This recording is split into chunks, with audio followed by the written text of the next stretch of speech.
the show, ladies and gentlemen. There are 3 rules and 3 rules only. Please listen to these rules. They're very important.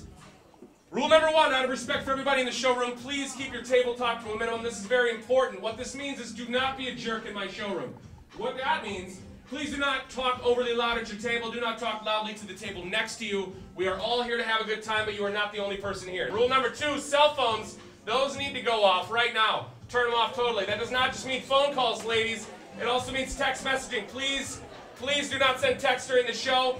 It's very dark in here. It's easy to see that. Plus, oh my God, guess what? There are no 12-year-old girls here. You can go an hour and a half without using your cell phone, act like an adult, put it away, have a good time. Rule number 3, people, there is no heckling of the comics. And the reason we say this is because they're funnier than you. Now, I would like to start the show. You guys ready to start the show? Give me a hell yeah! Still hasn't worked. All right, ladies and gentlemen, I need you to make a lot of noise for your host and MCs coming up. Make a lot of noise. Come on.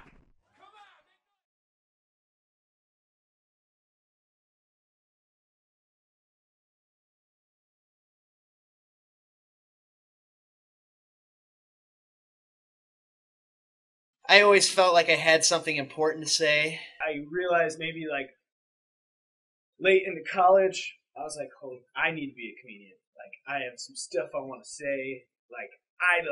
I want to change people's minds."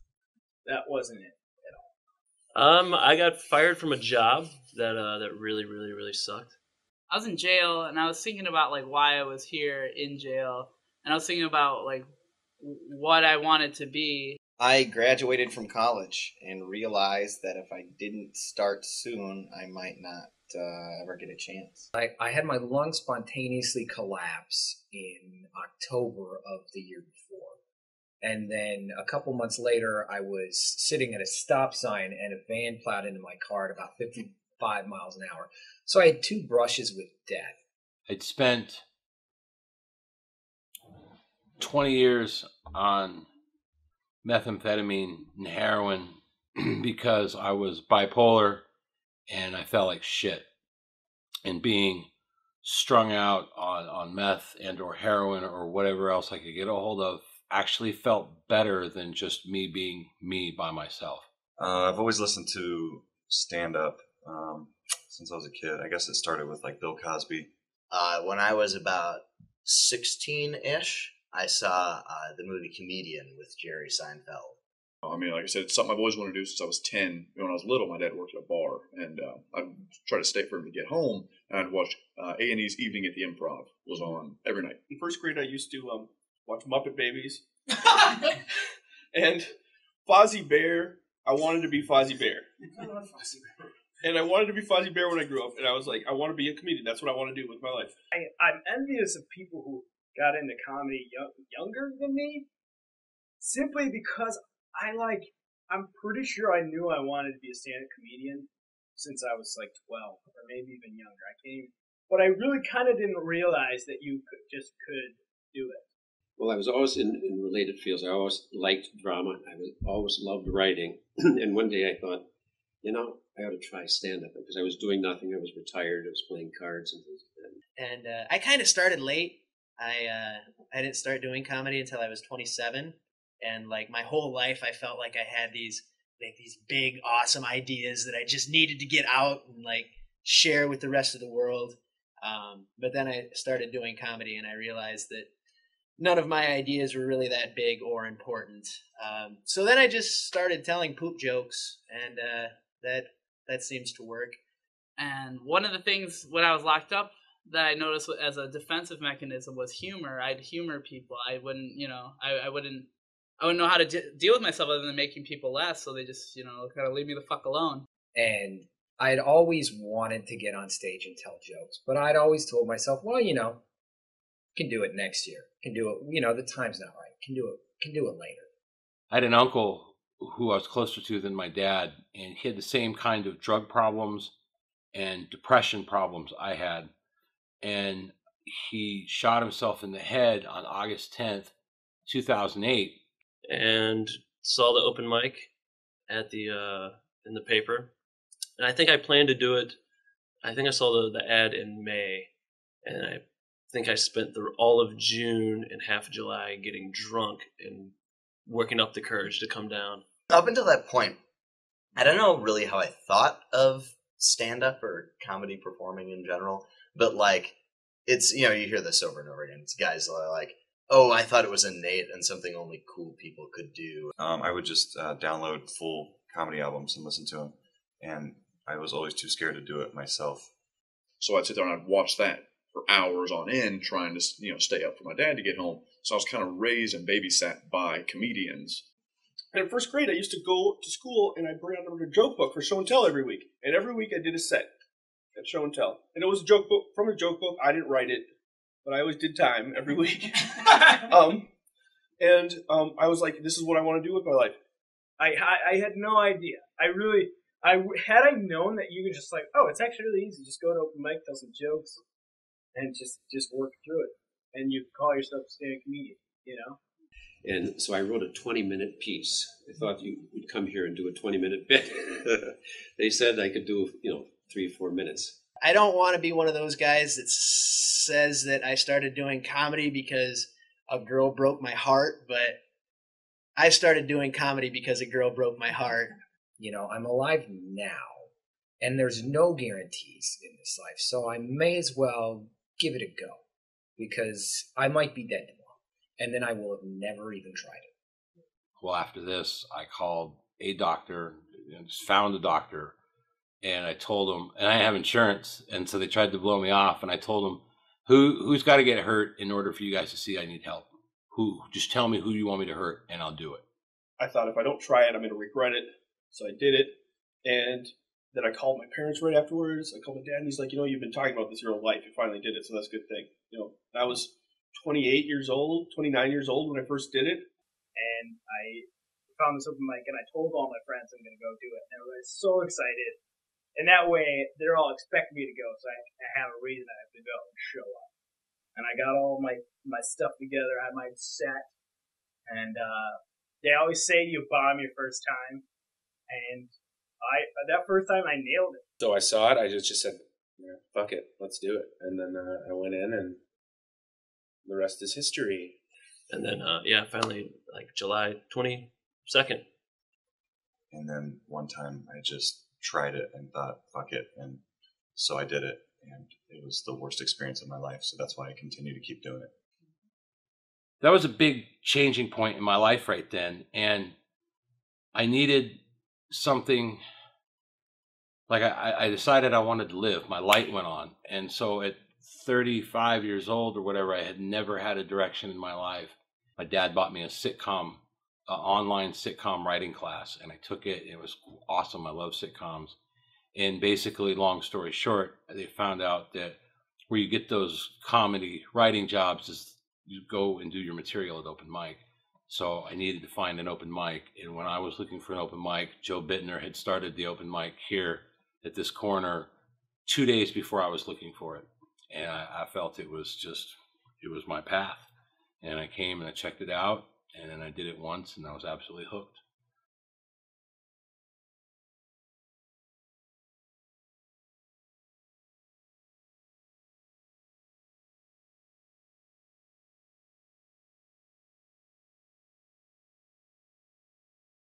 The myth of Sisyphus is that there was this king that in ancient Greek Hades, hell, that he forced all of his subjects to do all this manual labor, I believe building monuments to him, and worked a bunch of people to death.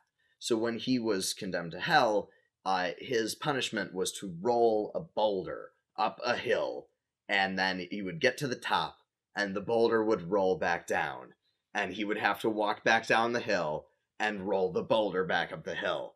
And when he got up to the top of the hill, the boulder would fall back down the hill, and on and on and on into eternity.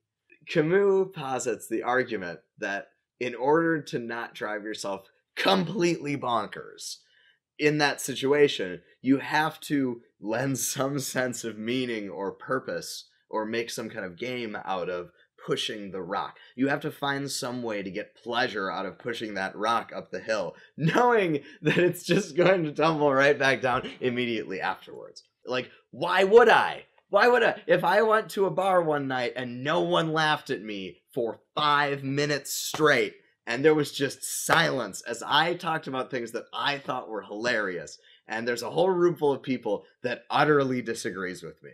It's heartbreaking. Then you go home and you lose sleep over it and whatever, and then the next day you're back in some other bar trying it again.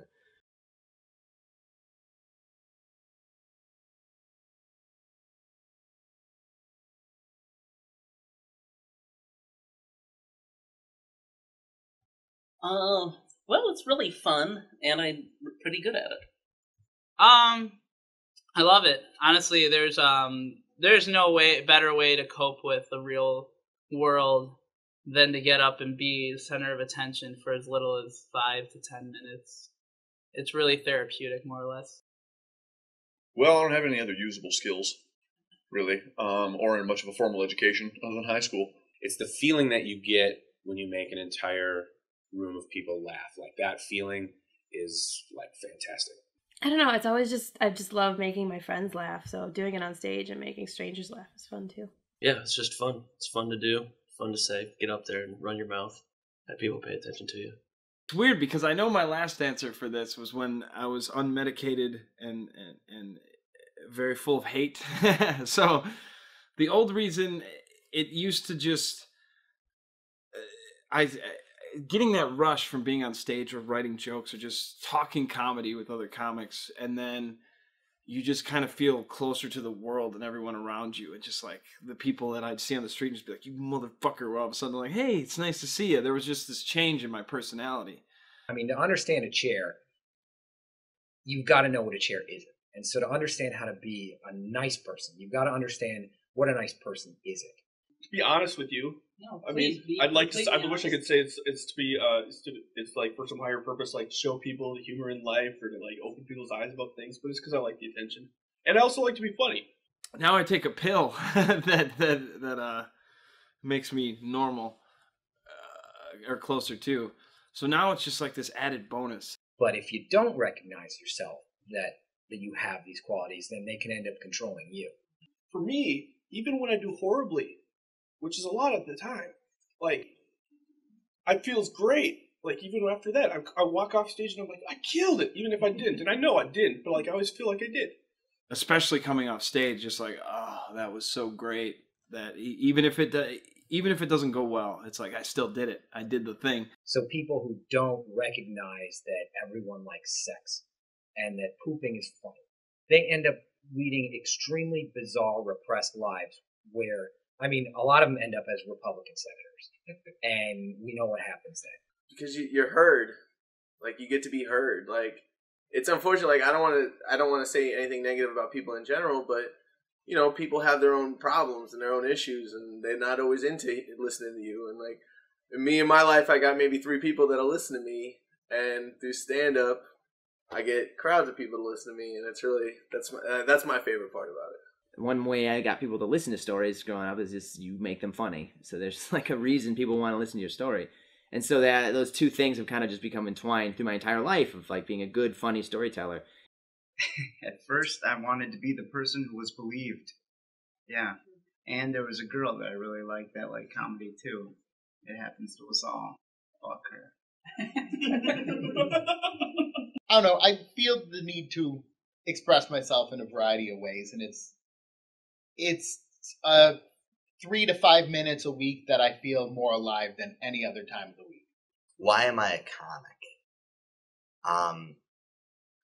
I suppose it's because at some point I made a decision to be a comic, and I still am. It's a toughie. I'm glad you asked that. I'm compelled. I don't know. Why does anybody do anything? I'm trying to think. To some extent, I feel like whatever you decide to do besides just going to work and living a normal life, that whatever your hobby is, you do it because you decided to do it at some point, and you've gotten into it, and you like it, and you like the process of doing it, and so you keep doing it.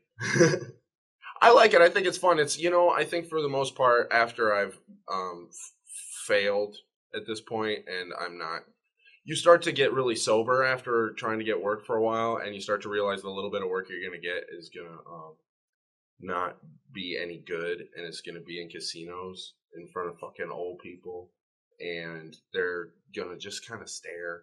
And you do that for a while, and then you start to realize this isn't going to work out. Like, I think everybody here, right? This isn't going to work out. Clearly, nobody's going to do anything, right?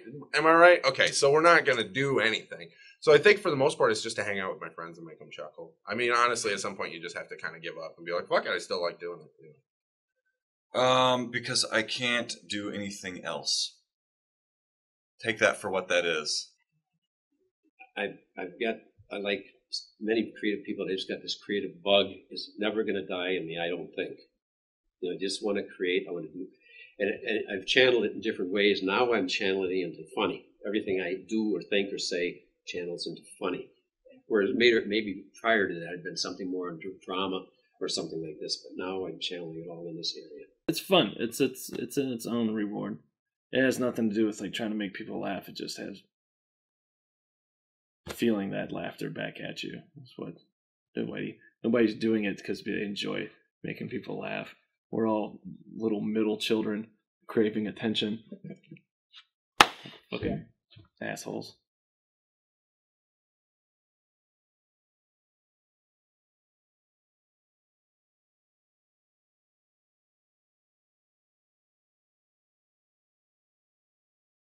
I'll put it to you like this. The average person will walk through their day and see something and be like, okay, that is that thing. And as a comic, you see it and you're like, what the fuck is wrong with that? I work in the food service industry because I have no desire to be professionally successful in any other career other than stand-up or entertainment. And I had a guy say, does this look like enough onion rings to you? And for the rest of the day, I was just like, hey, feller, does this look like enough to you? Hey! And I just was going off in that voice because I saw something that was like, that's like, fuck that guy, I'm making fun of him. And there's so many times I'm at work where I'll just be laughing to myself and someone will be like, what is so funny? And I'll be like, you wouldn't get it. And they're like, no, I want to laugh. And they beg and pick at you. And you're just like, well, I was thinking about the time me and my friends were on the internet trying to gross each other out, and I saw this guy stick his dick through a hole in a board, and this lady with high heels stomped on it. And I'm laughing because at first he had his balls through the hole, and she stomped a few times, and he was like, no, that's too painful. But then didn't mind his dick being stomped, and they'll just look at you like, what the fuck? Like, you're right, I didn't want to know. And it's like, I tried telling you, we're on two different wavelengths, lady. You don't want to know what's going on in here. And to me, that's part of being a comic, is that I just get lost in space inside my head and just like thinking like, oh, that was pretty funny. Like, because the reason I was laughing about that, if it matters, if this makes it into anything, is that I just like that in that guy's head, he had a line of where like, clearly he didn't mind having his balls stomped on. But it hurt. He much preferred the rest of his dick being stomped on. And somewhere in that guy's mind, he has a line that like, this is okay, this is not okay. And I was laughing at that. Most people would see that and be like, oh, that's fucking disgusting. And I was trying to pick this guy apart. Like, what the fuck is wrong with this guy? Like, what are your parents like? You can't say that's just for the money. Like, you can't. Like, you work a normal job, and I bet it's somewhat satisfying. Like, I wish you could have seen that. I appreciate a hard day's work. Like, holy fuck, I feel good about what I just did. But it's all just substitution of just like, how can I pay to do the thing I want to do until that pays me to do life? Some people are just like, you know, I started doing floors in houses, and it was very relaxing to me, and it's something I could focus on, and I was good at it, so I enjoyed doing it. That's great. For me, it's just like, fuck, how long of a goddamn day is this going to be? At least I'll get some jokes out of it. That's something I bet every comic in this documentary has thought during the day going to work. It's like, at least I'll get some jokes out of it.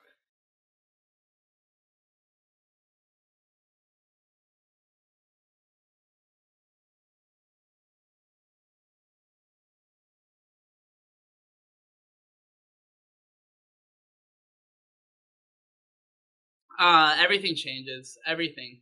Like, literally everything. The monotony of everything, the hydrogenous fucking shuffle that is the world, it stops. It just stops. Everything just stops. It's like, that's it. You know, like, once you get up on stage, it's just, I don't know what it is. Something just clicks. It's just a weird high almost. Like it's just some sort of out of body thing. And everything that troubles you, everything that worried about, everything that you have to look forward to, you know, that you worry about, that you're working for, everything in the here and now is just obsolete. And then there's just that moment. That's it. Heart rate speeds up, breath speeds up. I mean, everyone gets a little nervous, and if they say they don't, they're lying. The fear overwhelms me. I'm absolutely so stage fear. It may not look it, but I'm just scared witless before I go on and when I go up there.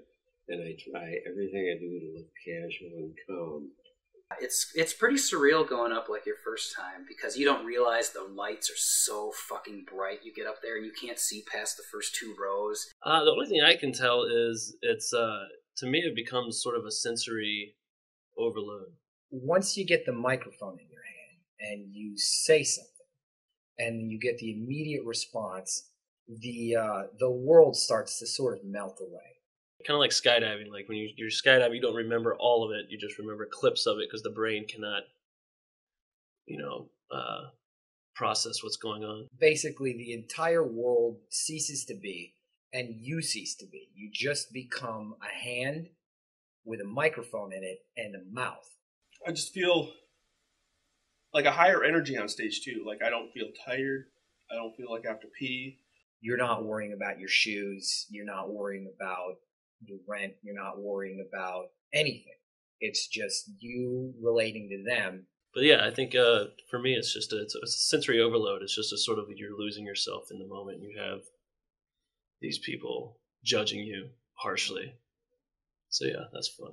It's a bizarre form almost of mind control, where you get everyone on the same page, and then you get them to stand on a rug, and you Mr. Wizard that rug right out from under them.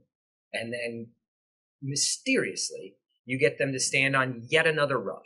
And it is just a series of rugs. And they keep standing on them. There's such a defined set of things that can happen when you're on stage. And it's almost like a, sort of a laboratory-like condition where you can get the reaction you're looking for or not. And there's sort of this binary possibility, and you're going through and you're testing your material. And it's not like, I don't know, I don't get emotionally invested if jokes don't work. And so it becomes a very easy thing for me to just be like, okay, is this funny? I thought it was funny. Let's see. I'm trying to put myself in that place so I see what my balls do. That's fucking funny.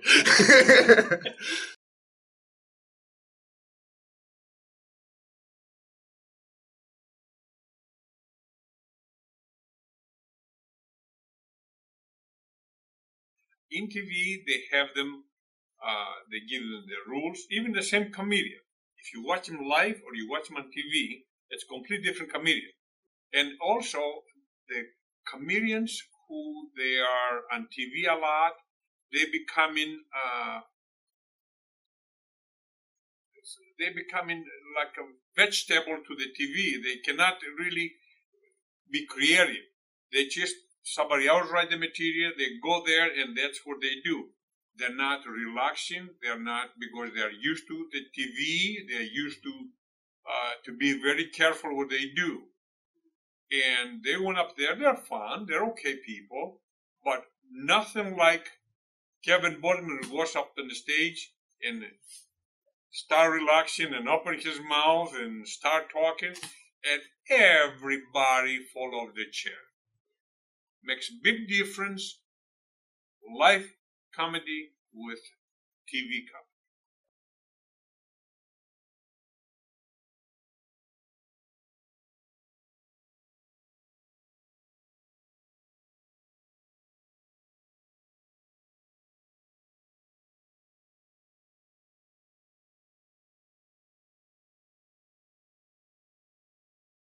It's important to be authentic when you go on stage, and that at least for me, I try not to put on a character, but I do find myself being a different person when I'm on stage, and being a person who's outgoing and has things to say, who actually has interesting things to say. I've noticed like my voice sometimes changes. I don't know why. I think I have like a stand-up. I'm like, hey, you. I just gotta talk like this. I have no idea why I do that. I play a caricature of myself. I guess it would be an exaggerated version of myself. It's what I would want to be in real life. So I would definitely say when I started, it was much more, this is the character of stand-up Alan Tlaga. And I realized, that it has to be an authentic dialogue with an audience for it to be great stand-up. It's different when you're the same person on stage as you are off stage. A lot of comics aren't, although our comedy scene here, almost all of them are the same on stage as they are off. I think Larry David said it best in an interview. He said that any interaction he's ever had with someone or a situation he's been in, he never acts that way. He always plays the coward, or he's always the coward. But in Curb Your Enthusiasm, his character is what he would have wanted to do in that situation, with hindsight. So that would be me. You want to be comfortable in your own skin when you're standing on stage, and you want that whole be yourself thing. Like that's one of the more difficult, higher level comedy skills, I think, is to not, change just because you're in front of people. I think that's important. So I don't know. I don't always feel like I'm necessarily that hilarious, but I shoot for sincerity. Sincerity, like I'm gonna try to give you something real. My goal is that I'm trying to become a more authentic comedian. I'm trying to become more of a this is Nate on stage, and that if a person sees me on stage, they can feel like, oh, I'm getting to know Nate, and then afterwards they can be like, okay, I feel like I know you now. I think stand-up does that, and people get to know the artist through. It's not just their jokes; it's where they're coming from in their jokes, the character they've developed, the writing style they chose to present it, the way they presented it, the physical style. All that stuff impresses you in a way that you go, well, that guy reminds me of my cousin, reminds me of my brother, and they feel like they know you. What always attracts me to comedians and watching comedy is the openness of comedians. They just welcome anybody, like they welcome you as a misfit. And I came in and started watching it at a time when like I had lost connection with all my friends. I was going through divorce, so I was like just kind of starting over and on my own and trying to figure myself out. And it was a group that you can go into and do that because they're totally okay with whoever you are. That's a part of the craft too, is to get to who you really are up there on that stage, whatever that character is going to be, whatever that development is going to be that you've worked so hard for so many years. Once that guy is confident up there, that's when people start connecting, because there's something in that human bond. I was told by other headliners and stuff, like the more uncomfortable you feel with the subject matter or something that you're thinking about talking about in front of 200 people, that's when you drive in.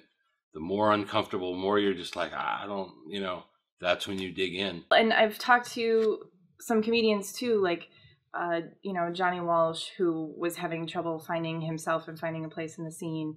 And Ian John said the same thing, that he was needing to figure himself out or whatever. And it was, you can just come into this comedy scene in particular, I think maybe comedy in general, and you're supposed to be kind of weird, I think, because you're supposed to take the weirdest stuff about you and about life and your life and put it out there and like make people okay with it.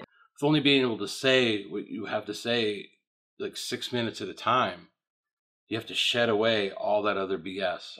For me, all that character crap, I'm not trying to put stuff on, I'm trying to move stuff away. Does that make sense?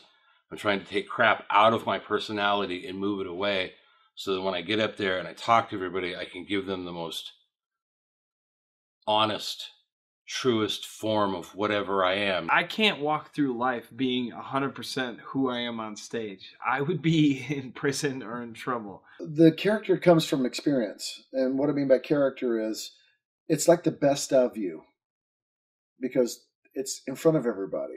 So it's not the real you that's presenting your art form up there.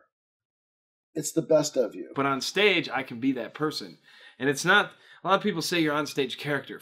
I'm a character in real life. My real life, I'm a character. I mind my manners. I do my chores. I stay out of other people's bullshit. On stage, I get to be me. I get to let loose those fucking idiots in my brain that just question everything. And I get to let that run wild and just fucking have fun with it. Whatever anyone's style is developed by playing the clubs for 4, 5, 6 years. And all of a sudden, you're comfortable in your skin up there. Then the material comes easier because you know who you are and what you're selling. Then you can be that guy. for folks like me, it's like, oh, fuck, I fucking finally stumbled into an identity. Holy shit. Good God, we almost ended up a bricklayer. Fucking A.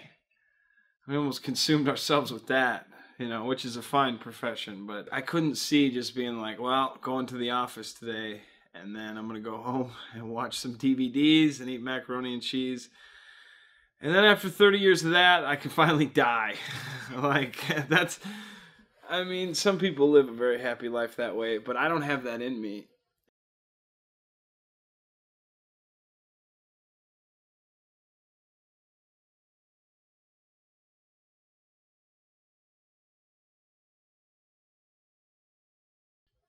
I'm very personal on stage, and only by default, I don't know, I never read a newspaper at all. But if I were to, I never think like, that's fucked up, I should talk about that. It just by habit, I talk about myself. I think that's part of the attraction for people is, you know, like people have their fantasies in their head where it's just like, what I want to say to my boss and what I wish I could say to these people. It's just like, that's where we come in, and it's just like, fuck these people and fuck this place. And that's when the audience connects. They're just like, oh my God, like, how did he have the balls to say that? And it's just like, we don't know any better, I guess. We've made a life out of saying whatever comes to our mind, you know. You get to empty a lot out on stage. Like, especially me, like I have a few jokes about TV shows and this and that, but for the most part,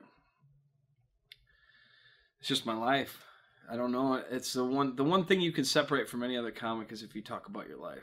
If I would have gone up tonight, I was going to open my set with, what's wrong with going to therapy 3 times a week for 2 hours a session? Is there something wrong with that? Because it's true.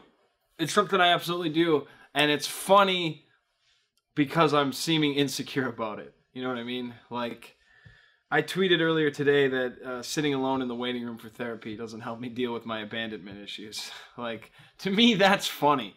And I don't really have abandonment issues, but maybe I do.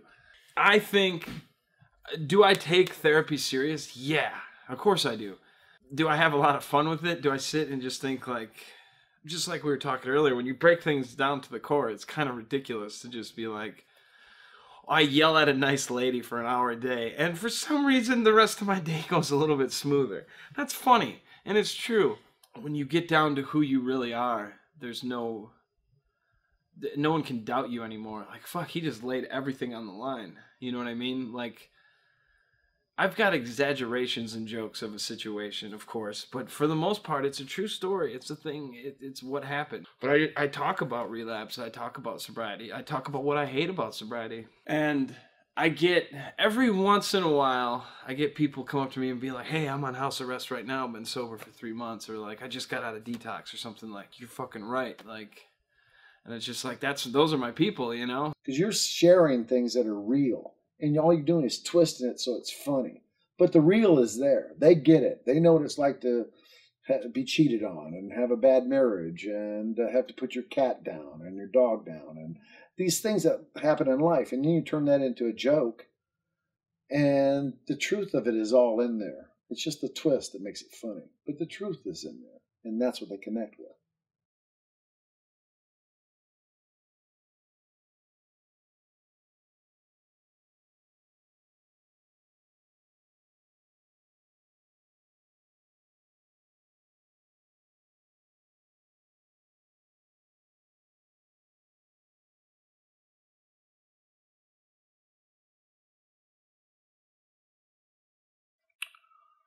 I have a couple different ways, I suppose. One, anytime something's funny, I write it down. Something that makes me laugh or whatever, you write it down, you compile the stuff. My writing process is I wait for something shitty to happen to me, and then I process it, deal with it, and then find it funny. I don't know, we sit in a room together a lot and write stuff. We kind of just... Here's what I thought was funny this week. A lot of people carry around notebooks, jotted notebooks. I just have my iPhone. Yeah, so you got the notebook. I just got an iPhone. That's pretty baller. Yeah, just notepad, just boom, boom, boom, boom. This is mostly it. Just talking about stupid shit. I think for me, and I don't really write stuff down. I think it comes from like a lot of it's like an innate sense of what would be funny, and in terms of like if I laugh, I'll do it. Like if I laugh, I'll try it, and then for the most part, I'll go, oh, that was stupid.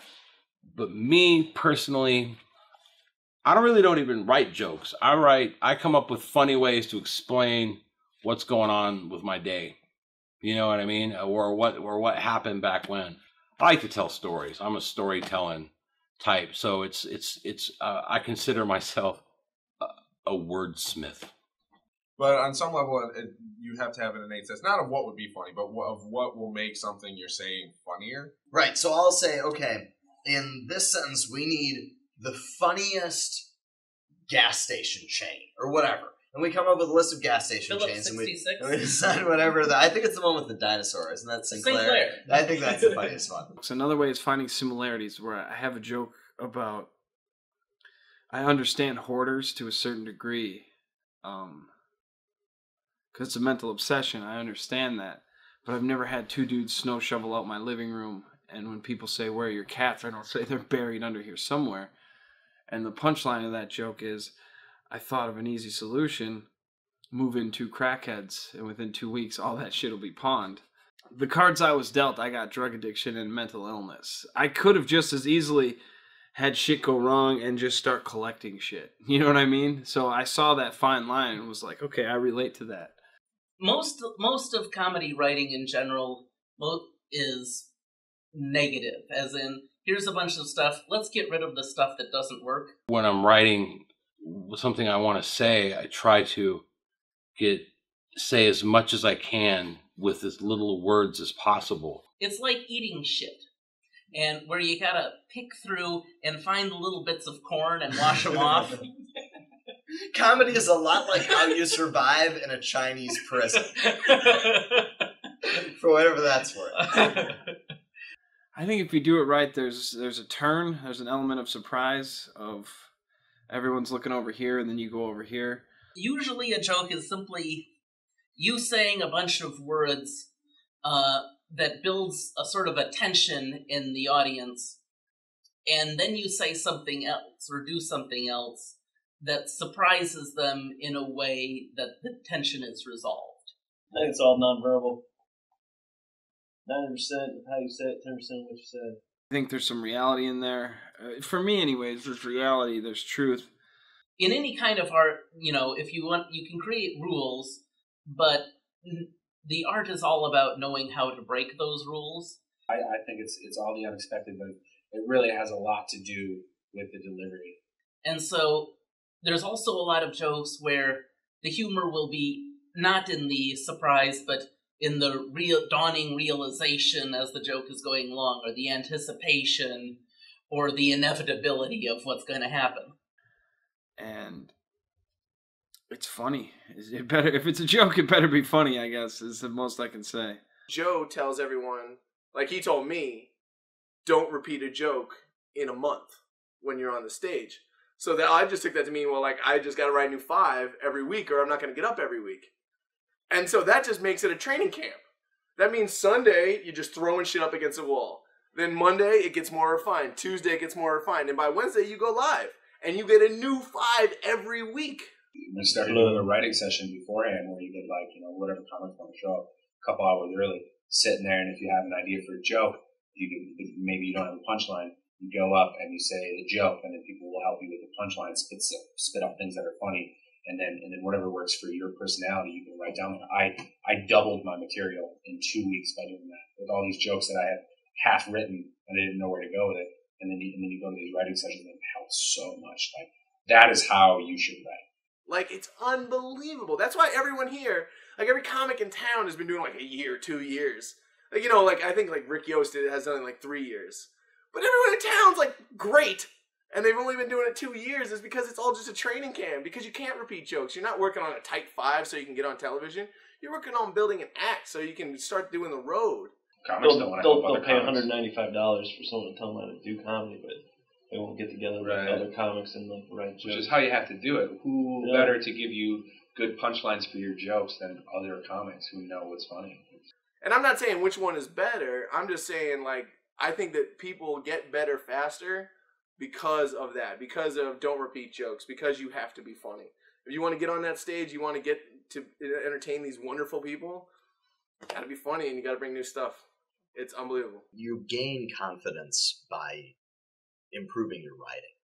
and that if you obsess over exactly how you're going to present your material, you're going to get up on stage and the confidence kind of comes with it. And it's almost like a secondary thing that, in fact, many of the people that do this are very neurotic. I guess at the end of the movie, I was sitting there like, fuck, I can do that. If that's all it is, I can be obsessive and neurotic and, nitpick over my stuff. At least the way that I do this, it's much more a writing process than it is a performance process.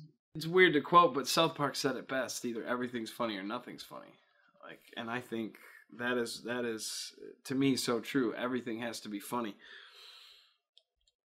Because I talk about the relapse, I talk about drugs, and if I was the kind of person who was like, that's serious business, I shouldn't joke about that, I'd be closing off a door and part of my personality, and then I'm limiting myself into what I can write. As to where I believe you can write about anything. A friend asked me what the weirdest place I ever masturbated was, and I said, you go first, because I knew I'd already won the competition. And he said, in his mom's car waiting for her to get groceries. And I was like, not bad, runner-up. It's not bad, second place. Because when I was in high school, there was a moment where I was in a classroom alone, sitting at a teacher's desk using the computer. And I masturbated there. And I wish they would have caught me, because then I would have got the help that I needed much earlier in life. People hear dick joke, masturbation joke. No, that's not what that is. To me, that's not what that is. That's part of the universe that is a joke about me wishing I could have got the help that I needed. I think joking about the thing that saves my life makes me more okay with it, helps me accept it. You know what I mean? It's like, it's this really serious thing that I do to stay alive and to maintain, but also there's funny parts of it to me.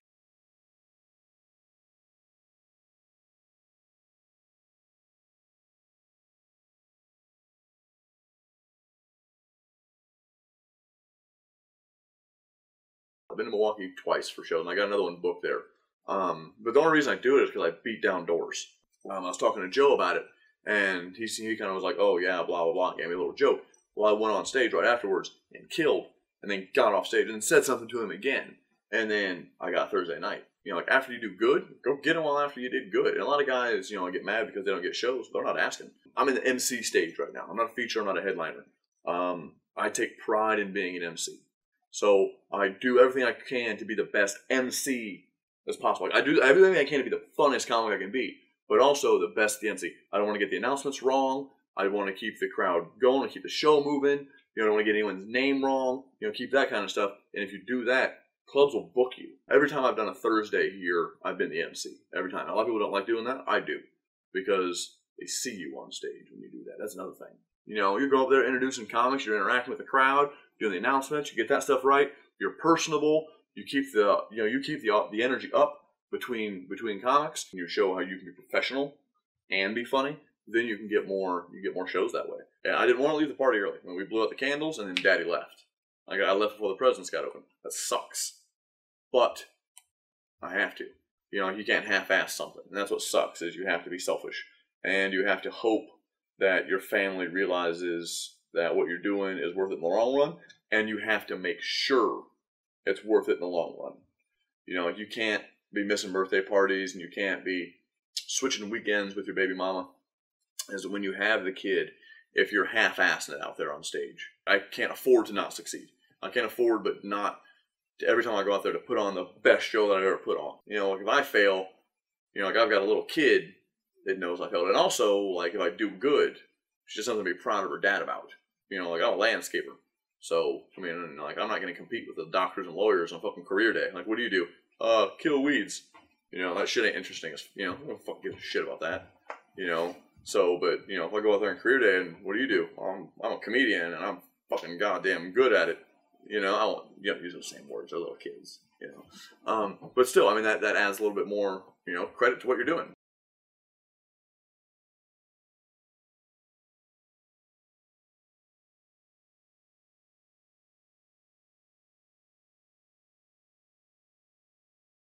I really don't like competitions. I don't care for them. I don't think it's a competitive form of art. I don't think it works that way. I don't like the possible hurt feelings, or I don't like the negative feelings that can come from a competition. So, what does it mean to me? It's an aggravating thing that I hate. Winning the contests and stuff like that, those are sometimes decided different ways than just by crowd ballot. There's a lot of things that are involved, and it's not really a big deal. It's only a big deal to the people who get their feelings hurt by it. Because I certainly wouldn't lord it. Like, if I did get to win, if I was lucky enough to win, that doesn't make me the best comic in town. That means I won the competition. Losing a race with a guy in Angola who's chasing you with an AK-47, that's a real thing that I could see getting pissed that you lost. But this is just this is just, you don't get candy. You don't get free candy. I don't know. I don't want to talk negatively about the competition because it gets people excited. That's actually the best thing about the competition. For me, winning means I can maybe start making a little money and I can work my way out of poverty.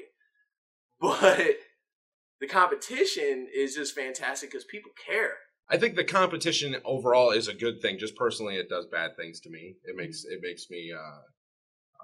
I don't care normally, and I start to care, and I fucking hate that. You know what I mean? It's just exciting. It's just fun. It was a blast last year, and Dave kind of hit on this. Everybody raises the bar. It's every week, every Wednesday. You know, you might come back, you might not. It means a lot to me. It's the things, the time that I've put in for this. It just means stage time, actually. This competition means that I get to go on stage for 3 minutes, maybe more. Stage time. I do it because I like the stage time. Money, cash money. I think I'm funny, but I want other people to think I'm funny. All right, and I want to know that they think I'm funny, and this is a good way for me to find that. Oh, thank you very much. Appreciate it. It means a reason for me to keep writing more. It keeps me on my toes. Keeps me excited. I think Ryan had a great line on Facebook about like the cycle of worry and panic begins again. Like this whole month I've been just sick with like worry, but you know, it's a great thing to make yourself like sit down and focus and like this is what I'm gonna do and I gotta kill this 5 minutes every night. Regular just random gigs I do, I hardly get really excited anymore. I'm doing 3 minutes tonight and I seriously had like stomach issues instead. And also, it makes me re-examine jokes that I've always been like, oh, that's my joke, that's always good, that's whatever. It's like, no, this time, let's really look at it. Let's really deconstruct it. What really works about that joke? Why does it work? And looking back at ways I used to tell the joke and see why the joke evolved and whether or not the evolution of the joke was for the best, if I needed to regress and try something else. Even with getting bumped in the very first round, like, I went up there and I had the crowd going pretty good. 200 people. Like for 3 minutes, I was the center of attention and the crowd loved me. And yeah, I guess that's what comedy's all about. Like, even if it's for 3 minutes and even if they don't really vote for you in the end, like, you know, whatever. Like, it gets people here. It spreads the word about Madison comedy, which, I mean, it's a good comedy town. I think the last count we had 58 comics signed up for this in a town of 200,000 people. You know, it's kind of ridiculous, you know? We turned away for the first preliminary round.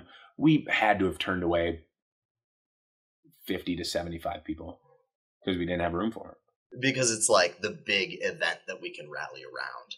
You know, it's something that looks good in a press release. And, you know, there are all sorts of, in terms of how we promote the scene, this contest is going to play out as a pretty good representation of what we've got. And it'll hopefully keep people coming back as we do more shows throughout the year. They see the talent that we have at the open mic, and it becomes like a normal show. Like, some people like the open mic better than our normal shows, which is ridiculous. Like in these first rounds, it gets cut down to, I think it's like 28 or something. And there are clearly more than 28 great comics in town. And for a town this size to have this much talent is really amazing. So anything we do, competition, shows, just to bring that out to a wider audience is great to me. It basically runs itself now. The cool part about it is that this is going to be around for a long time. Like, this will be around long after the comedy club is gone. Because the only thing it takes really to get a lot of good comedians in a city is critical mass of mediocre comedians.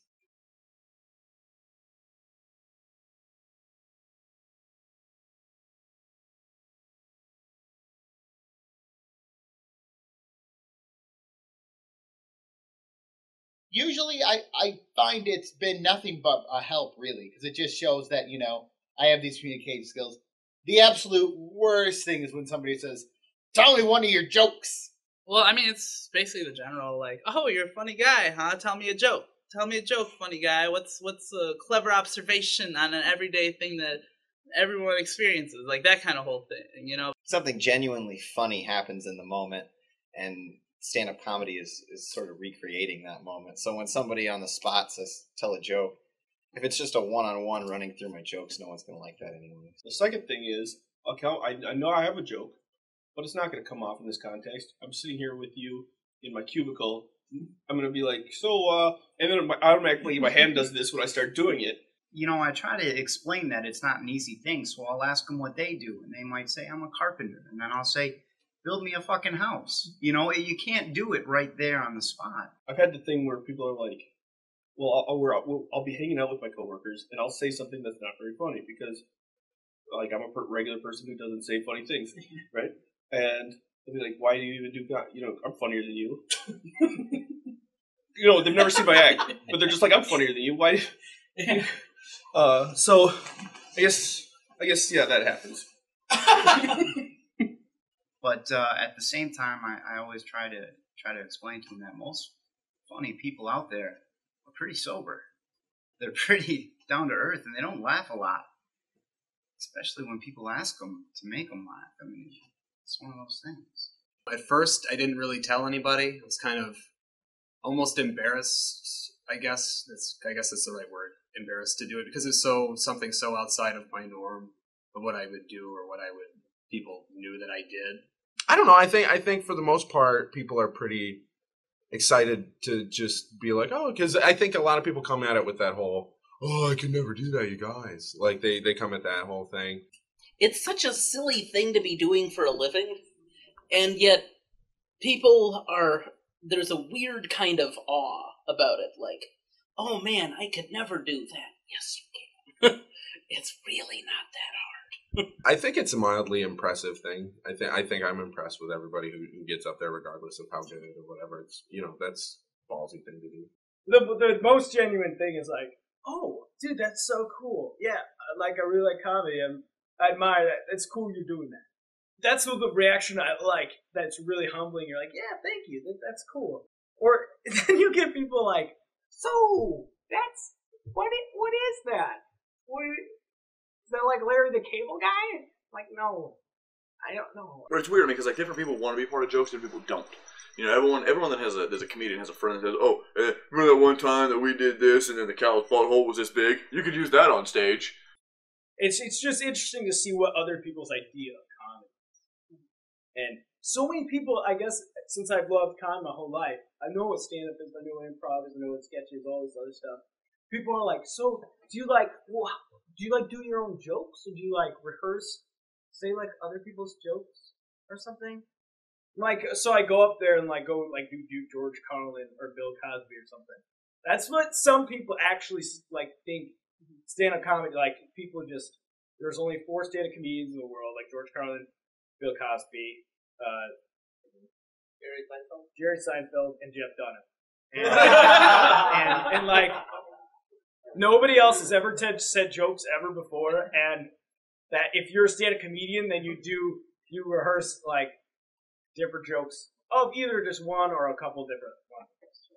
And there's actually people who think this, which is like the craziest thing I've ever encountered. One person at a time. That's why I do it.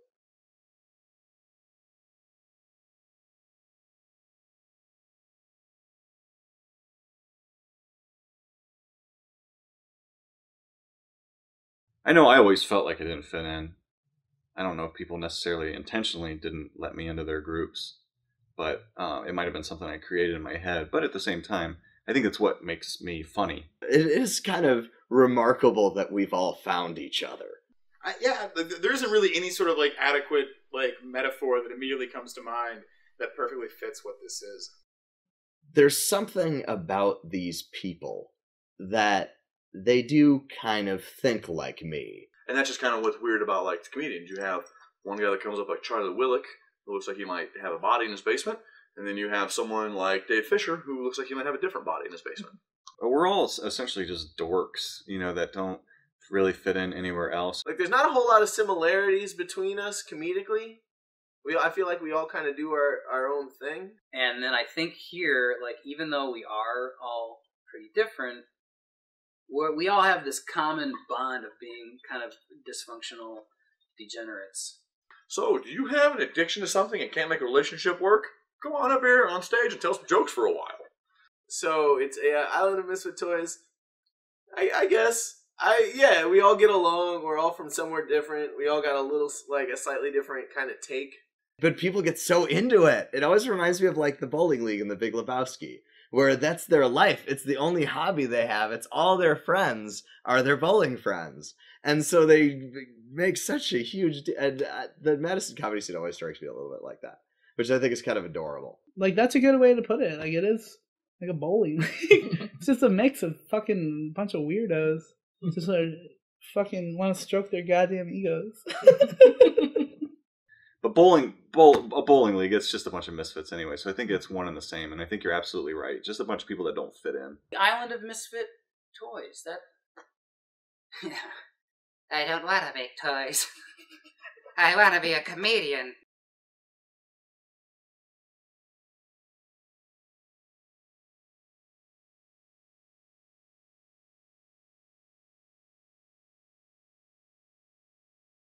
It's always kind of cliche to say, but I always felt different. And, like, I never felt, like, a sense of belonging. Like, even at, like, a family function, it was always just like, oh, I don't belong here. Why am I not like anybody else on the planet?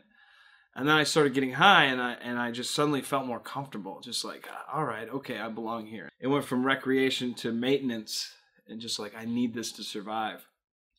And I did drugs for 9 years, and then I got sober. And when you saw me last, that was through sobriety. And I wasn't dealing with life in the best way. I was very angry, frustrated. I was working 2 jobs that I hated at the time, and I couldn't do comedy. That persistent voice in your head that it's like, it's okay to get high. I stopped going to meetings. I just dropped off the face of the earth, and I disconnected. And the shitty thing about making yourself an island is it's very easy to get washed away. Like, when you put yourself away from the mainland, you get washed away, and then you get so far out, you're just like, can anybody see me anymore? Can anybody help me?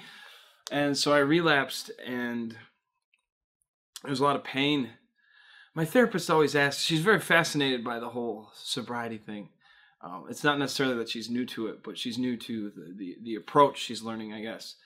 And she always asks, what makes people want to change? And the only answer I've ever had is pain. Like, when pain gets so great that it's just like, I can't. When you see pain in somebody else's eyes and it's your fault, and they have nothing to do with it, it's son of a bitch. I got cut. You drive all the way here, but there's a show after this.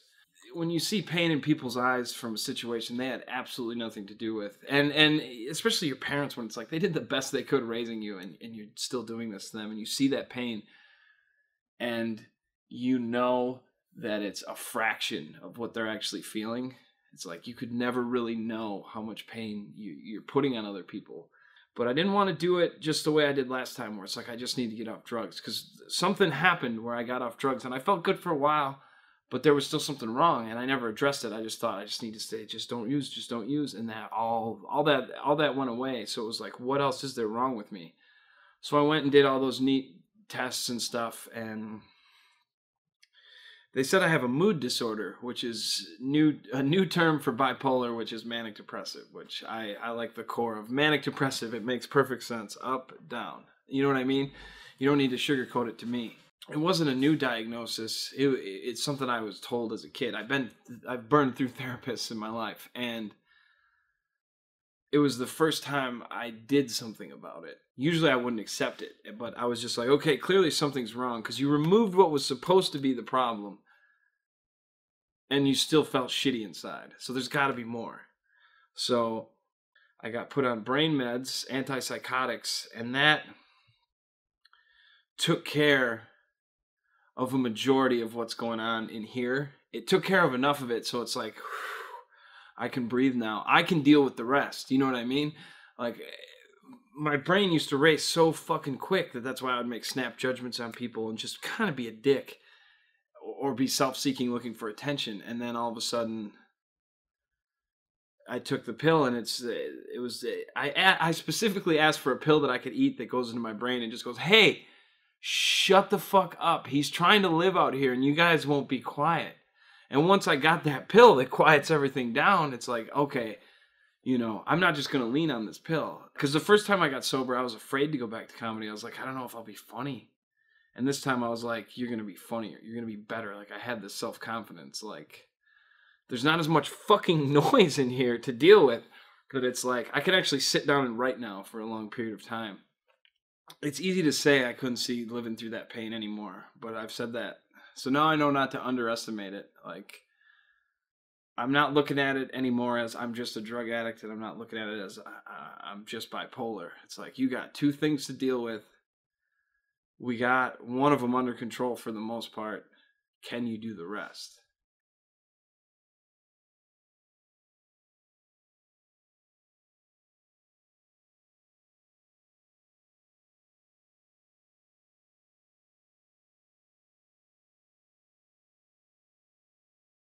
There's a really good comedy scene in Madison. I don't like that term, comedy scene. There's a really strong comedy. What's another word for scene, Mike? Community? You don't like that word either. I don't like that word either. You know, Madison, we're a small city. You know, we've got a big scene for a small city. Like Milwaukee has a couple million people in it. You know, no offense, Milwaukee guys, you guys suck. You know, it's like, and then Madison's like a fifth that size, and there's just as many, maybe more than St. Louis trying to get on stage. Why is that? Why is this small city like this hub of comedy? I can't answer that. It's awesome. And I think that it just has like the perfect formula based on like the size of the scene and the amount of talent and everything that's here. It starts from the club, and it starts from the club having like a quality first standpoint. And the fact that Eve is involved. Eve is watching the show. Eve cares about the comedians that come to the club. And Joe is really is really integral in making the open mic be like the best open mic I've ever been to. And then just an audience of people who really want to laugh. And Madison crowd and the people, they're so nice. If you're screwing up or you're not funny or you're whatever, they just wait for you. They just patiently wait for you. You know what I mean? And they're always encouraging and stuff like that. So it's really easy to gain your footing here around here, you know. And I think it's probably true in a lot of the Midwest. You know, I think it might be a Midwest thing. Like in New York, there's so much time when you're begging people to come in, like it's free, we'll do anything, and then they just sit there just but these people are like, they want to laugh. They just please give us a reason to laugh. The crowds here are the best crowds in the country that I've seen. The answer I want to give is that it's cold, and we have a drinking culture, and people want an excuse to go drinking somewhere warm on a Tuesday, Wednesday, Thursday, Friday. And it's like, oh, it's good we're drinking on a Tuesday, but it's to see this, it's to support the local arts. We're drinking on a Wednesday. Yes, we're getting drunk on a Wednesday, but we're supporting these arts. What makes the comedian successful and a good comedian, the reaction of the customers. And we have the best customers. And that's the difference. Other than that, I don't know. There's just a lot of good people in Madison, and I think over time a culture's established of support these local things. It's as opposed to like, oh, this big name's coming, we've got to see him. It's like, well, check out this smaller name. He's just as legitimate, and it may connect to you in a way these other people from outside of Madison may not, because they understand the culture here. And as I've pointed out before, this is a place where you can live really cheaply and do comedy really cheaply. Like, I never had time to write in New York. I never, I could only do a couple shows here and there, and I was always tired and all this kind of stuff. And then I moved to Madison, like, I was, like, writing screenplays and starting up a blog, and then I got into stand-up here, and this is the greatest club on earth. There's a reason touring comics talk about our club. They like it. They love it. It's not like, when you go out west, it's not those little dingy fucking, it's not like the Comedy Store. The Comedy Store on the Strip, yeah, it's historic and whatnot, but it's like, what is it really? It's just a little room that they sell cookies and milk. Not to downplay the store. Like, I listen to podcasts just, voraciously, and you hear people talk about Madison and how much they love it. You see 60 comedians, and I never thought in Madison we can get that many people. We are in the map. It's just a budding scene, you know, and it's interesting. It's crazy. Like, it feels great. To be honest with you, it feels wonderful. I say, my God, where do you find those many people? But we do have the university here and help us. The university brings a lot of good people and a lot of good kids. A lot of times people have this misconception about stand-up comedy, and especially local stand-up comedy.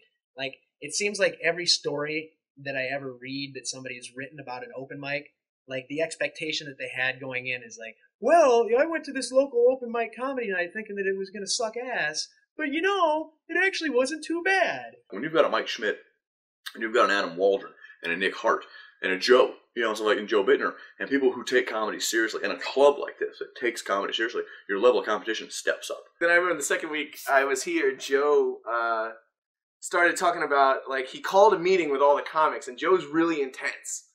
And so, like, I just coming from New York, just listening to a bunch of blowhards be like, well, we need to get more money in the club. And Joe said, we need to get more, like, funny. Like, I don't want to, that sounds corny as hell, but he was like, you guys got to get funny. We need to make this show quality, or it's going to be real hard to keep putting it on. And it was the first time I'd ever heard a comedy manager, like a comedy club manager, talk about funny.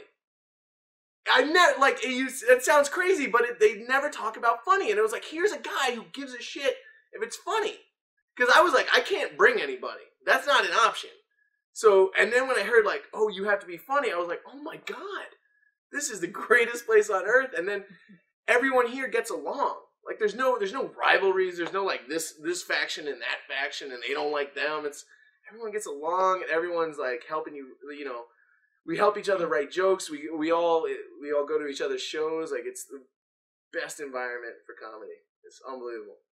The camaraderie here is not like anything that I've seen anywhere else. I think one of the things that sets Madison apart is that we actually hang out with one another. It's small enough that everybody who comes into the scene can get to know each other and still kind of be friends and hang out. Everybody kind of knows everybody, and everybody's really cool. And I've heard stories about a lot of the places where people they're you know, it's tough to just get in. You don't just walk in. You'll find this in other places where, like, other comedians will not really encourage each other. I mean, and if they do, it's sort of empty. It's sort of, you can tell it's sort of fake. So there's not as much competition as there is in bigger cities where people think they're going to be discovered or whatever is going to happen. It's just the way everybody helps everybody.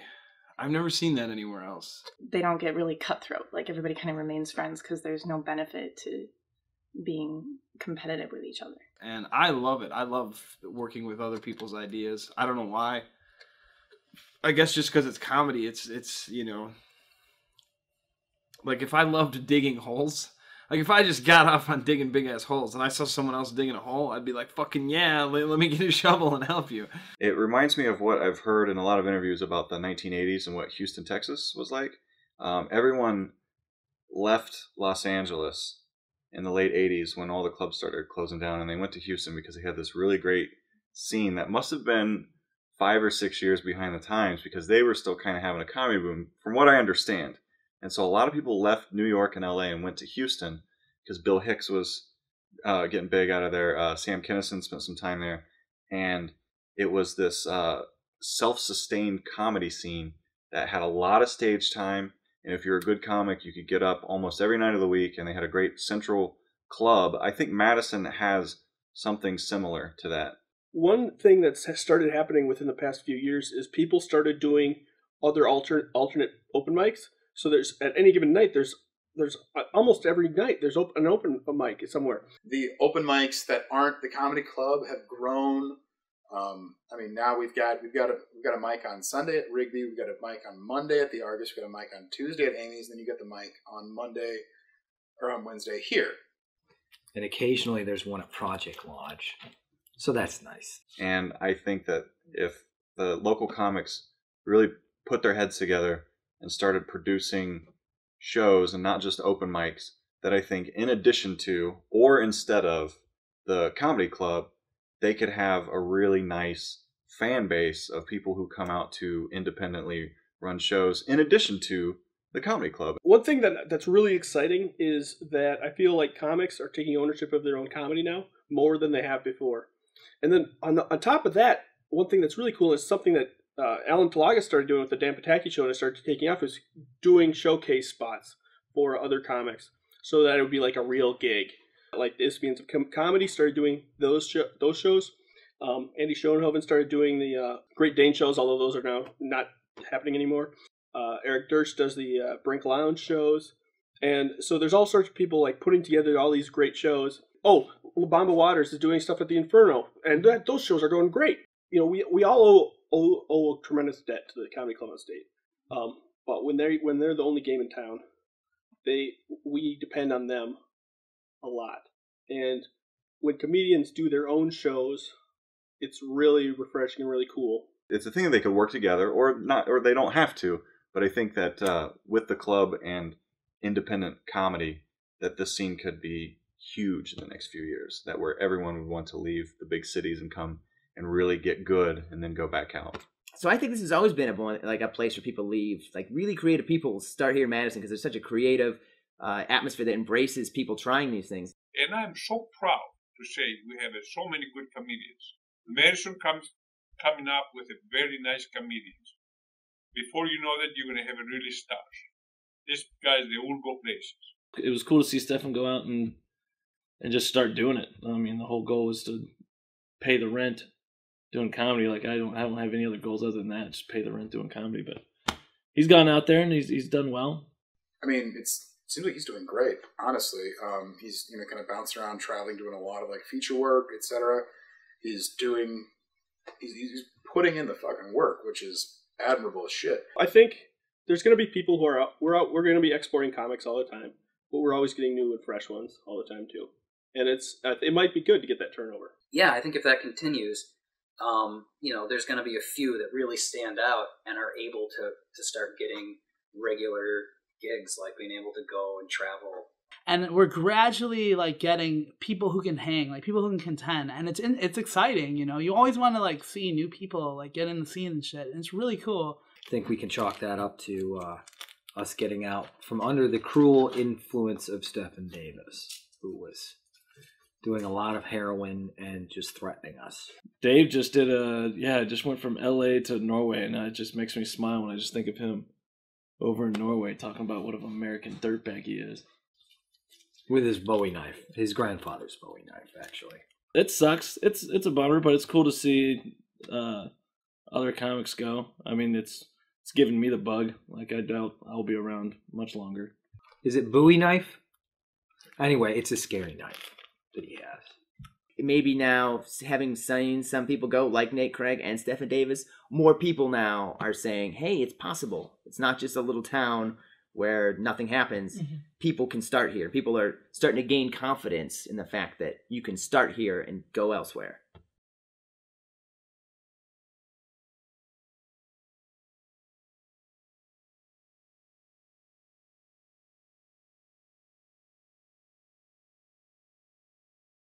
I haven't found any friends in comedy. As far as losing friends when I started. Nah, they were already gone. They didn't have anything to do with comedy. This group of assholes are the only friends I have left. Like, this is it. These are who my friends are. I don't know, man. To be honest with you, I've been losing friends just because they've gone on to do their own thing, and that's understandable. You can't, I don't know. Realistically, you just have to do you. You have to do what you want to do. I mean, you lose friends, but you gain friends, and I still have many of my old friends. I don't see them as much, and I have to work just to hang out with them. I have to say, let's make time this weekend to hang out. Whereas with this, I happen to be going to the same thing that all my other friends are going to, and so that's us naturally hanging out. You don't lose friends, but you definitely lose goodwill. Like your friends, like they don't want to come to your shows anymore because they've seen your stuff, and it probably wasn't that funny to begin with, and they're just tired of sacrificing evenings to come and watch you do your thing. And so I don't even ask anymore. Because friendships, like everything, take work. And it's easy to have those things fall. Because your friends will come to your first few. They might even come to like 5 of your first shows. But then after a while, they're like, oh, I have another thing to do Wednesday night or something. And then eventually you'll just like stop telling them about it. I mean, they're still my friends, and it's cool. But like some of them are just like, oh God, he's doing another comedy show. One girl, She didn't come to one of my comedy shows because she didn't want to lose her parking space. I lost to a parking space, Andrew. Like, what the fuck? She's like, well, there's not a lot of parking around my apartment, and if I show up late, I'm gonna have to walk like 3 blocks. I can't risk that. You meet great people, you meet like really awesome people, and I like them a lot. Like, you get to know them on a personal level, and they're expressing themselves and they're feeling it out, and it's cool, it's inspiring on a very local, small scale. Somebody that you just that lives in the same city as you. Like, our friends came out, and that was the most important thing at that point, to have like friends, like people I know, like come and watch and support. Like, that's why I still fucking do this. I meet a lot of people that I think are my friends, but they're just fucking fans at the end of the day, which is kind of shitty to say. I'm not trying to talk shit. It's just like I'm treated like that, and I don't meet like friends anymore. It's really weird. I think I knew I was losing my friends because they were all moving away, so I got into comedy to make friends. And a lot of that is informed by the fact that stand-up comedy is essentially breaking logic.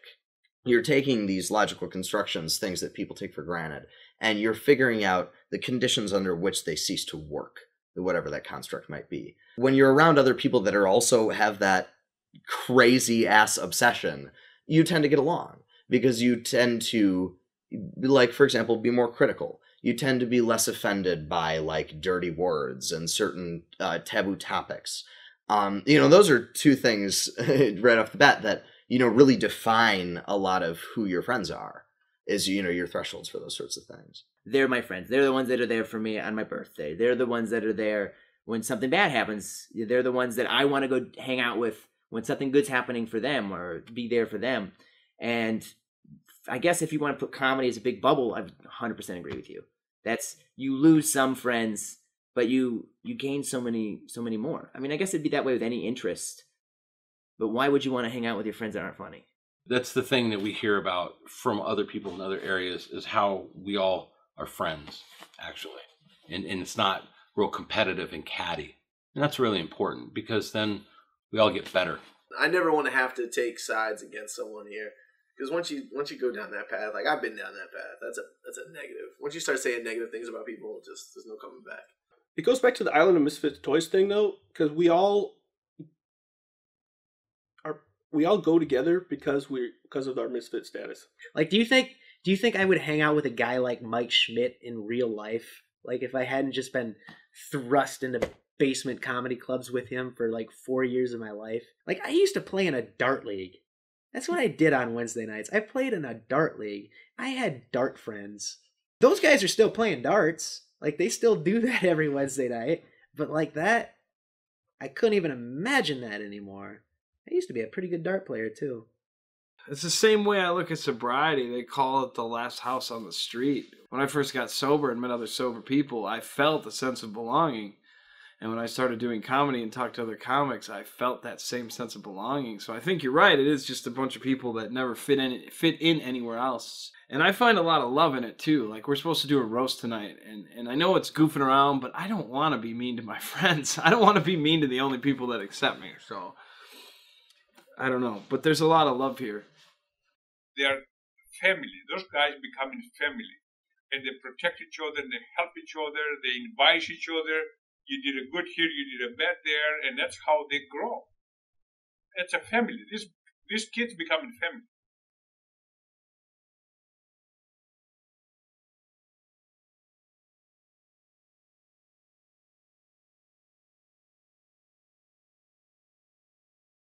Creation is creation. A painter creates its imagination. The writer builds a story. The comic builds a joke. I can't paint or draw very well, but I do it anyways. It's like art therapy, I guess it's called. It's like, if I'm going to draw a skull with a dead flower behind it, I'm going to draw the best one I can, and I'm going to have confidence that it's great. And if I'm going to write a story, I better believe in it. You know what I mean? And same thing with comedy, same thing with music, is you create and you believe in it. And even if everybody hates it, it's like, no, fuck you, this is great. For me, they're all very fun and a great release. I still play guitar. I don't really have a band or anything, but it's still just like what can I build today? Working a 9-to-5 job does not bring me any sort of happiness like playing guitar for an hour, where it's just like, I'm free, I'm alone, this is me, this is my true expression. How can I get my feelings to come out in a song? How can I get my feelings to come out in a joke or a book? And I don't know. So maybe that's what stand-up is to me, is like just opening the door to my life and to my heart and just be like, come on in, take the tour. Let me show you around for 5 minutes. You get 5 minutes to see inside my head and inside my heart. And then after that, you're left to wonder. I love the art form. I love being able to write and create and then produce it, basically. You know, it is my expression. It's who I am for 34 years. You know what I mean? I mean, it's just me. It's how I'll have serious things happen in my life, and then I'll work on a storyline or a joke that I want to. I don't really do jokes; I do stories, and I'll work on a storyline where I want to incorporate that real life story in there because I know everyone else has experienced it too, and I'll put it in. But it takes me, weeks, months to hone it. Well, that joy of putting that together is why I do this. It's not just doing one act and then having that act for 30 years of your life. It's music. I'm a musician too. I play guitar. And it's the same thing like being in a band, but you're the band. So during the day, I write lyrics and I write physical expression and I write in my head. I see all this stuff and then I put it down on paper and I study it like a script. And then I come here and make it look like I just thought it up. That's what I do for a living. That's the art of it. So with that in mind, I'm hungry every day. And through my life experiences, I get to say something with it. And I get to affect people with it. And I'm affecting myself because I'm clearing it all out. I'm making fun of life's pain, which life is. A lot of life is surviving pain to turn you into whoever you're going to be next. I've been a lot of people in the years I've done it. This is probably my 15th act. So I don't look at it as I'm tired of it or how can you do it that long? Because it's never been boring to me.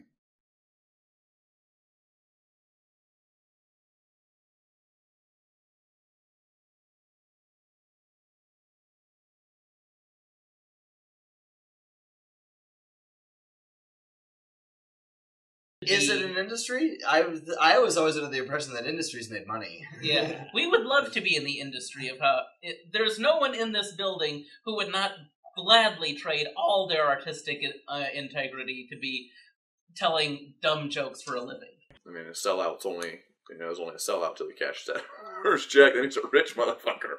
Like I started a year ago, and I've gone from just, doing open mics to, getting Thursday showcases to hosting weekends. And it actually has that kind of direct lineage of, sort of steps that you take in any kind of like, professional career. There's like a visible, this is how it happens. I mean, yeah, I'd like to get to that next level, which I don't even know what that is anymore. Like, you hear comics talking about that all the time. Like, if you're hosting, you want to be a feature. If you're a feature, you want to be a headliner. If you're headlining comedy clubs, you want to be headlining theaters. And if you're headlining theaters and you want to have blah blah blah blah blah blah blah blah, I'd be fine if I was never a professional comic. I mean, like, I'm semi-pro now. Like, I mean, you get paid. That's what means. Yeah, but I've spent more than I've made doing comedy. Like, it's really hard to make a real go at it. You have to travel all the time, and so like my regular life and comedy life were never really compatible with each other. I don't know if I want to live out of my car for the next 5 years of my life. Everybody wants to do the better stuff. It's just here, week after week on Wednesday, we have a good crowd. That's what everyone is looking for when they go up. They always want to have a good crowd. Nobody enjoys that much having a terrible crowd. Occasionally it can help you get emotions out, but really having a good crowd is the good time. And if you have a good crowd in the middle of nowhere and you had a good crowd downtown, or if you had a good crowd in New York, you're happy. I think that's a misconception about a lot of art forms. am I pretentious enough to call comedy an art form? Yes, I am. It's like, but no, I think it's true with a lot of different mediums. That can be true with, you're an animator, you must want to work for Disney. Oh, you're, you play at a metal band. Oh, you must want to be on JJO. That's the local metal station.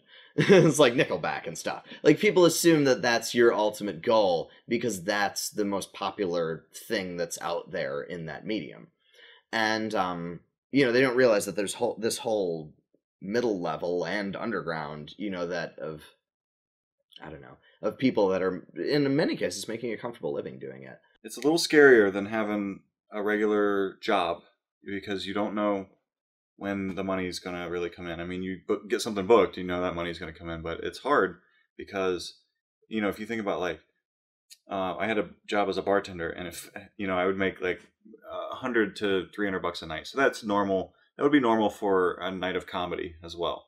That's what you'd make. So if you think, all right, it's going to cost me $75 to get to the bar tonight, and you have to always have that money there, ready to go to travel to that bar to go work your night, that's the biggest challenge is the financial situation to go from steady income to random income.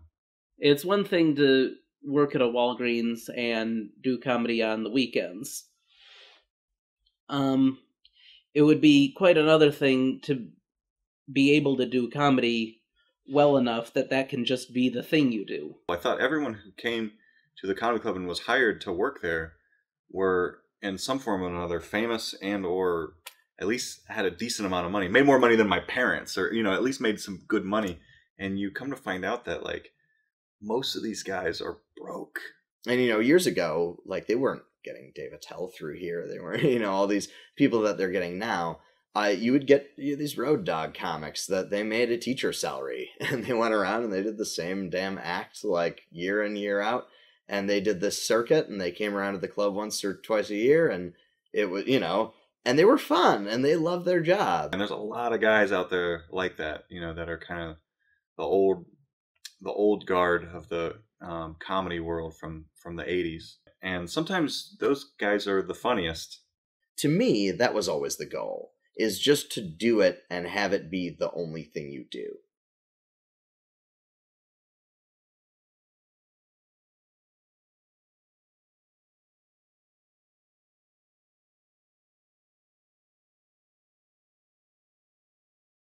At one point in my life, I was very dependent on other people, and the moment that would collapse, like, my fucking world would end, and then I'd go up and destroy myself, you know what I mean? And, like, it was just so, it just came to a point where I just, like, it clicked, and it's like, it's so fucking stupid, it's just me. The greatest pieces of advice I was ever given is to trust, learn, and know that I'm right where I belong today, no matter what.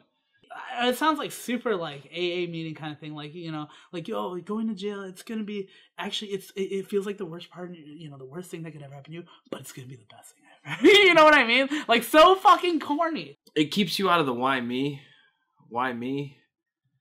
because I have been through some shit, certainly, not terrible amounts, but enough, and hopefully enough, and it's over. But I think if I didn't go through everything I went through, I wouldn't be the person I am. If it wasn't for Madison, I wouldn't have any of this. I wouldn't have this fucking outlet. I wouldn't have these people I care about. I wouldn't have, like, fucking people down there to watch. It's important. It's super fucking important. It means the goddamn world to me. I think if you just know, like, that, whether you know the reason or not, or can put a reason to it, just know that, like, fuck, all that shitty shit happened, but I made it through it, and I'm okay. There has to be that point you gotta stand on your fucking feet and make them proud of you. Inspire them too. That goes a longer way, These people that you care about, that care about you, and they see you doing what you want to fucking do. Like, I see Stephen Davis out in the West doing what he's doing, and it's like, it's slow. Of course it's gonna be slow and gradual, but he's fucking doing it. That's awesome, dude. That makes me really, like, I am so proud of him, and that makes me, I want to be there. I want to be there now. Because a lot of my shit that I've been through is my own fault anyways. So it's like, why did I put myself through that? It's not worth trying to figure out the why. It's just like, well, what are we going to do now? What are we going to do differently this time? You know, I wouldn't have this opportunity. It wasn't for that fucking moment where I felt like I had nothing but me, and like was able to just get out there and make people laugh. Like, really. And I'm just rolling with it, man. That's all that makes me happy. But yeah, just to know that you're right on time for your life wherever you are, I think would be my best piece of advice.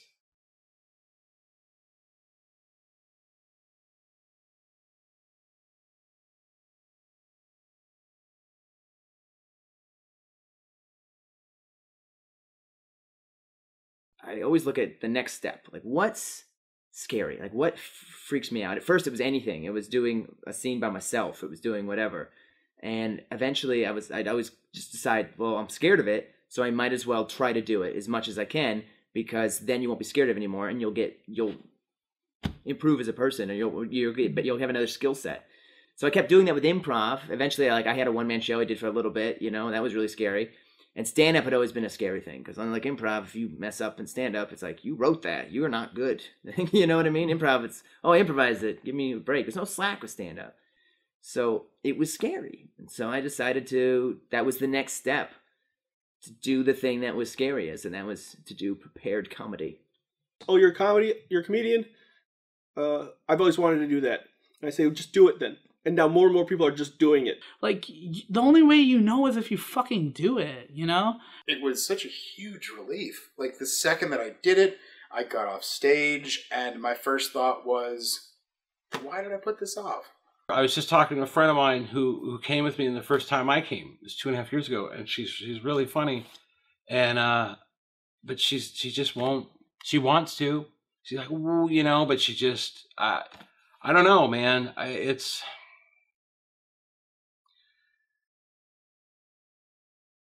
If you can talk in an NA meeting or an AA meeting, you can do stand-up comedy.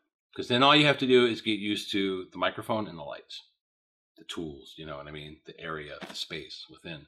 For people who don't go every week, or people they frustrate me. They frustrate me really bad. And the people who I like are the ones who come and they take a beating up there, and then they come back next week, and they come back next week. Because it never matters what you do in any one show. One show never matters. Because as soon as you get done with that show, everybody, the whole cast, the crew, you know what I mean? The bartenders, the managers, all that, they're shutting down. They're getting ready for the next show. And that's all anybody's thinking about is the next show. Nobody gives a shit what just happened. Maybe if it went cool, you'll feel good for a little bit. But you have to move on. It was yesterday. Good or bad, you have to move on. That's frustrating to people who won't get up if they're feeling like that's something they want to do and they just don't. That's terrible. It's a terrible way to live life. Just go, and just do it, and then figure out what afterwards. Just go and do it once. You know what I mean? Go and do it again. If you screw something up, just do it better next week. Who cares? Just be back next week. Just come back to the next open mic. Come to the next place. Just keep coming, and it just changes your whole life. It'll change all your options. It'll change you, if you let it. It's a spiritual thing. It's an amazing thing. And to the people who close their eyes to that or don't allow that miracle to happen in their life, I don't know what to say. Just fall. Just go straight in right off the bat. Don't try to figure anything out. If people are nice and like you, they will help you. If you have questions, ask somebody who you think is approachable. Make mistakes. Think you're the best. Everybody goes through a phase of writing like, well, my dick joke is going to be much better than anyone else's dick joke. No, it's not. It's absolutely not going to be. But write it. Feel what it's like to do poor. Like, if you can handle eating shit with joke, I've done joke after joke and just had nobody laugh and just be like, oh, fuck. And then been like, fuck that, I'm getting up again next week. And you get up next week and you try different jokes and they get laughs. You're just like, oh, fuck. But just write as much as you can and try to find your voice. Find what it is about you that people like that separates you from everybody else. Get involved. Get a buddy. If you have a comedy, just get a comedy buddy, someone you can bounce ideas off. Just have someone like, you're not going to believe what I just saw, blah, blah, blah. You know what I mean? Like, do you think that's funny? No? All right. Or you do? Okay, good. Just have somebody there so that when you have that shitty set, you can have them be like, I thought it was funny. It's like, yeah, it was pretty funny, right? Yeah, okay, good. It's their fault, right? Yeah. It's not me, it's them. Just go through all that, work through all that shit, and just fall and immerse yourself in it. I'm talking so much, I'm losing what words mean. Immerse yourself in it. That's the right one, right? Okay. Take 2. Immerse yourself in it. From experience, you got to do what you love to do. I mean, it's got to be passion, because that gets you through the hard times when things aren't working. That gets you through when rent's not paid. That gets you through when she leaves you and takes all your stuff and you're homeless again and you have to start all over. Those things are going to happen to you in a lifetime of anything. Working at a job, it's going to happen. You're going to be laid off one day for no reason. That possibility is always out there. So you have to love what you're doing to put up with that. So make sure you write the material that makes you laugh. That way, when you get to perform it every night, you're doing something that's pure. You're writing from your life experience, and you think it's funny. And as long as you stick with that key, then you'll have a passion for it, because you'll always be thinking things that make you laugh. And if you can get to perform it still, no matter how old you are, I mean, how many of the greats have we seen that perform till they're 100, man? I mean, this is one of those jobs you don't get booted. You boot yourself. So that's why I love this. This art form you can do.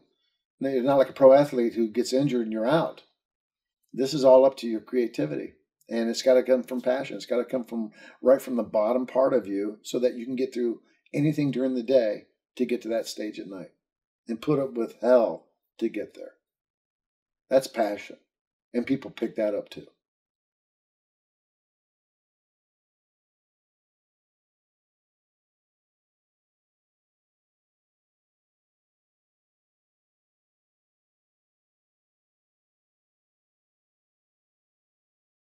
So hopefully somebody does something with this shit. Seems like the amount of time that we've invested, like, as a community, like, when you just stop and think of the number of man hours and beers that we've drank, like, it's just, like, hopefully somebody's able to turn that into something, because otherwise that'd be a damn shame. It'd be a damn shame. 30. I'm 25. I'm leaving next year. I'm moving to either San Fran or North Hollywood. I've been planning this for like a year now, and I'm gonna tough it out. I don't care. I'm gonna starve. I have my photography degree. I can take pictures. I can do, you know what I mean? Like, I don't fucking care. Like, whatever gets me to there, I want to do it. That's all I want to do. I'm not happy otherwise, so I have to. Absolutely hooked. It's the only time in my life I've ever had a direction, something I really cared about that was real, that I had some control over. Like, I've always been a music fan and stuff like that, but I had no control over that. Like, I have my own, I'm doing my own thing, and it's the most amazing thing that's ever happened to me. Every week we're meeting to, we're doing this thing. We got to do the thing. We got to go. We got to think. And that's an amazing, beautiful thing to share with other people, and to watch yourself grow as a human being. Because when you're up there, you're leading a consciousness. It's a group consciousness. When you're talking to 200 people, and you can feel it on the hairs in the back of your neck are standing up when they scream, and you can hear it, and you look out into those 200 people, and you can't see it, but you can feel it. Like, it's there. It's this group consciousness. It's this group thing. It's this mutual consciousness, like this one thing bigger than all 200 of us together, and you're in charge of it. And they're looking to you to lead it along. That's an amazing, humbling thing. And I feel sorry for anybody who's not doing that and not working on that every week. My thing about comedy is I love it. I love doing it. And right now I'm trying not to think about the future. I just feel like if I can become the best comic that I can be, something will happen. Like, if you make yourself undeniable, then it'll happen. And if you're not undeniable, you're never going to make it anyway. I'm committed to it because I don't really have, you know, a whole lot else. I mean, it's just, I mean, I've got other things in my life, but it's not like, I mean, this is a dream worth chasing, it seems like. You know, my mom is, you know, you need to go get a real job and blah, blah, blah. And if I'm able to do something, you know, like if I mail it in and I don't do a good job and I let it get away from me, then she's right. But if you just tell yourself that that's what you're going to do, like, and then you're just without a paycheck and you still have to pay rent. So you just kind of figure out how to do it and how to make that lifestyle work, whatever it takes. It's like music, you know, it's like acting. It's like, if you can like be comfortable and support yourself on what you really care about, you're going to do it. And you're going to do whatever it fucking takes. Like, I can learn to live around my comedy habit. Because it's, you know, it's the only thing I do that when I'm doing it, I don't want to be doing anything else. It's just this fucked up thing of, I don't know where it comes from, but there's just one day you get an idea in your head of just like, I want to do that. That's great. And then you do it and you're like, that helps. Why does that make me feel better? And then you just wake up one day and you're hooked. And you're just like, I can't picture the rest of my life without that. It's a life changer. Yeah, you know, I don't know. I'll never be able to do anything else. I swear to God, I'll never be able to do anything else with my life. We didn't come here to rock. We only came to disappoint you. 'Cause deep down in your cunt, that's exactly what you wanted us to do. You wanted us to lead you on. You wanted us to bum you out. So you could build us up. And you could knock us down. If that's what gets your dick hard. Telling people they're bad at making art.